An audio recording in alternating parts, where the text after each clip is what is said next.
오늘은 휴대폰 소지자 대출에 대한 정보를 알려드릴게요. 휴대폰 소지자 대출은 휴대폰 요금을 정상적으로 납부하는 사람을 대상으로 하는 대출입니다. 이 대출의 가장 큰 장점은 신용등급이 낮아도 대출이 가능한 경우가 많다는 점입니다. 대출을 받을 때는 먼저 본인의 휴대폰 요금 납부 내역을 확인해야 합니다. 요금을 정상적으로 납부했다는 사실이 대출 승인에 중요한 역할을 합니다. 대출 신청은 온라인으로 간편하게 이루어질 수 있습니다. 개인정보와 휴대폰 요금 납부 정보를 입력하면 신청이 완료됩니다. 대출 승인 후에는 신청한 금액이 계좌로 입금됩니다. 대출 상환은 월 단위로 이루어지며 상환 기간은 대출 조건에 따라 다릅니다. 상환 방법은 은행 이체, 카드 결제, 인터넷 뱅킹 등이 있습니다. 대출 상환을 놓치지 않도록 상환일을 일정에 추가하는 것이 좋습니다. 대출을 상환하면 대출 금액과 함께 이자가 부과됩니다. 대출 이자는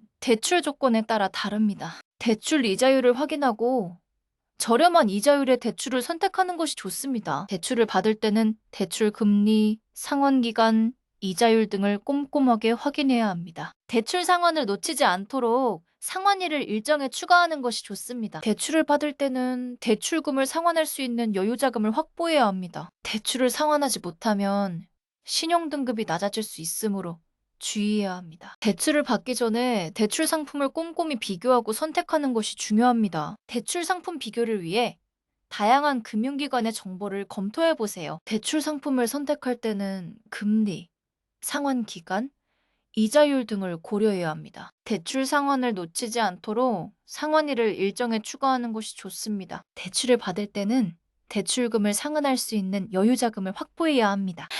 대출을 상환하지 못하면 신용등급이 낮아질 수 있으므로 주의해야 합니다. 대출을 받을 때는 대출 금리, 상환기간, 이자율 등을 꼼꼼하게 확인해야 합니다. 대출을 받기 전에 본인의 휴대폰 요금, 납부 내역을 꼼꼼히 확인해야 합니다. 대출 상환을 놓치지 않도록 상환일을 일정에 추가하는 것이 좋습니다. 대출을 받을 때는 대출금을 상환할 수 있는 여유자금을 확보해야 합니다. 대출을 상환하지 못하면 신용등급이 낮아질 수 있으므로 주의해야 합니다. 대출을 받을 때는 대출 금리, 상환 기간, 이자율 등을 꼼꼼하게 확인해야 합니다. 대출을 받기 전에 본인의 휴대폰 요금, 납부 내역을 꼼꼼히 확인해야 합니다. 대출을 받을 때는 대출 상환 계획을 세워두는 것이 좋습니다. 대출을 받기 전에 다양한 금융기관의 대출 상품을 비교해 보세요. 휴대폰 소지자 대출은 신용등급이 낮아도 대출이 가능한 대출 상품입니다. 대출을 받기 전에